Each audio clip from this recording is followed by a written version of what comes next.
చాలామంది కూడా బయటికి రావాలంటే భయపడే పరిస్థితి ఉండే.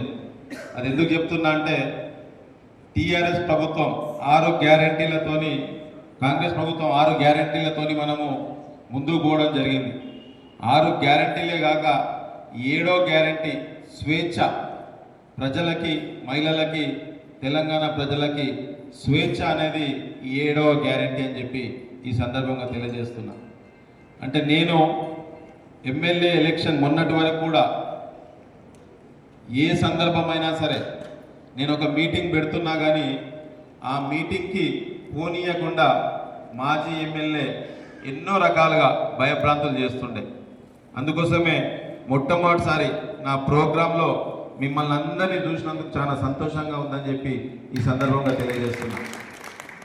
ఇదే రకమైన స్వేచ్ఛతోని ఏ సందర్భమైనా సరే మీకు ఏదన్నా అవసరం ఉన్నా సరే తప్పకుండా రావాల్సిందిగా మిమ్మల్ని మనస్ఫూర్తిగా కోరుకుంటున్నా. ముఖ్యంగా ఈ యొక్క కార్యక్రమం ఉద్దేశం ఏంటంటే MLC election, graduate MLC election. దాంట్లో కాంగ్రెస్ పార్టీ బలపరిచిన అభ్యర్థి నరేందర్ రెడ్డి గారు. తను మీకు అందరికీ తెలుసు, ఆల్మోస్ట్ ప్రతి ఒక్కరికి కూడా తెలుసు. అంతేకాకుండా కాంగ్రెస్ ప్రభుత్వం కూడా నందిపేట విషయానికి వస్తే ఎన్నో రకాలుగా గత 14 నెలలుగా రోడ్లు అనుకోండి కాదు, ఉద్యోగ అవకాశాలు కూడా కల్పించే బాధ్యతను కాంగ్రెస్ ప్రభుత్వం తీసుకుంటుంది. ఎందుకంటే ఎప్పుడైతే ప్రతి కుటుంబంలో ఒక కుటుంబ సభ్యుడైనా ఉద్యోగ అవకాశం పొందితే ఆ కుటుంబం నిజంగా కూడా కొంచెం మేలైన పద్ధతిలో వాళ్ళ కుటుంబాన్ని పోషించే బాధ్యతను తీసుకుంటుంది.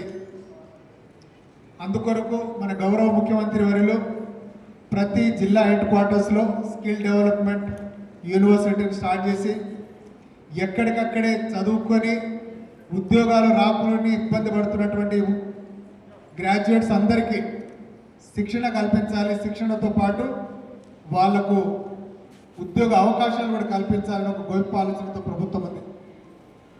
మీకు తెలుసు, ఇక్కడ చాలామంది టీచర్స్ ఉన్నారు, ఉద్యోగస్తులు. గత ప్రభుత్వం 10 సంవత్సరాల్లో ఏ రోజు కూడా మొదటి తారీఖు నాడు మీకు ఉద్యోగం